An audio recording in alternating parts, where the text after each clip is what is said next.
Dan, is it frustrating to play a match like that? Yes. I've got short answers today. I've been told my answers are too long, so yes, incredibly frustrating to play a game like that. Fair enough. What did you guys try to do to break them down? Not enough. I felt we got lulled into being comfortable with the tempo we played in the first half and didn't show enough urgency. As long as the score was 0-0, they were going to be content, and we were content just having the ball. And that's not enough against a team like this. And we had too many examples of games prior. They've obviously done this previously. They've done it against JMU, they did it against Marshall. And the scout was very much don't get lulled into playing in a comfortable tempo when the score is 0-0. So we didn't take advantage of the control we had in the first half. We didn't put them under enough stress in the first half. And then what I asked them to do at halftime, it took us 25 minutes to attempt it once. So we didn't execute in terms of what the delivery of the tactics were at halftime either. So a game like that, where a team creates a very, very different adversity to what you're familiar with, creates a different type of pressure.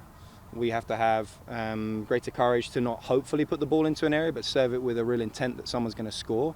Too much of our service was floated and hopeful. Then you also have to show composure to not force a service or a delivery when it's not set, it's not out your feet, it's not in a good position. And we failed in those areas to execute consistently enough in order to do enough to win the game. How much more pressure does that put on corners? Because that would seem to be the one way you can get a quick strike or score something that's... Yeah, but if it's lofted on a 6'6" goalkeeper, then it's no good for anyone, right? And I said to them at halftime, the one time we played short, we got a chance. We didn't play short again. But the quality of decision making under pressure, the pressure being that we hadn't scored, we showed some cracks, we showed some naiveties, and we didn't do enough to mix things up, to change things up, and to challenge them sufficiently in those set piece situations.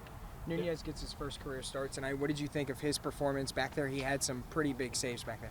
Yeah, they were going to live off brief moments, transition moments. They were going to be speculative in some of their efforts, and they tested him a couple of times. So he did his job. No complaints with anything he did. He came in, gets his first start, gets a clean sheet. He can go home happy.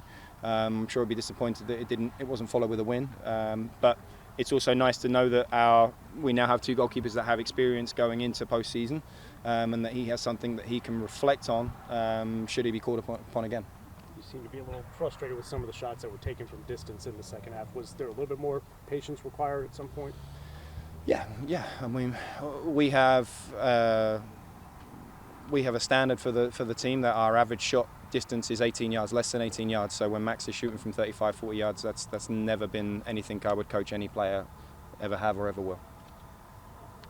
You mentioned pressure, the team kind of struggling under pressure tonight, not being able to score a goal.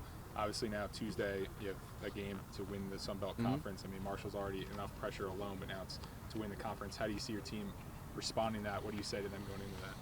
I shouldn't need to say anything, right? You just said it for me. They know what the stakes are. They know we've got to make up some ground now from an RPI perspective as well, following today's result.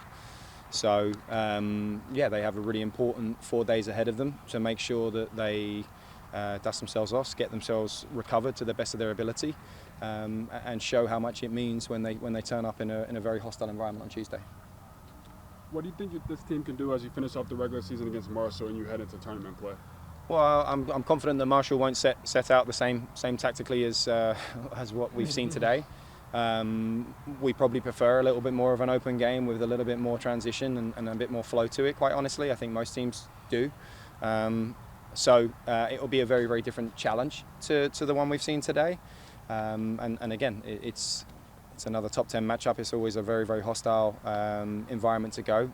Thankfully, we've been there now 4 years in a row when we arrive on Tuesday. So we have a lot of players that have experience playing there. But the away team is yet to win. In the recent matchups in the last 5 years, the away team is yet to win between Marshall and West Virginia. So we got to recognise that some players need to add that feather to their cap.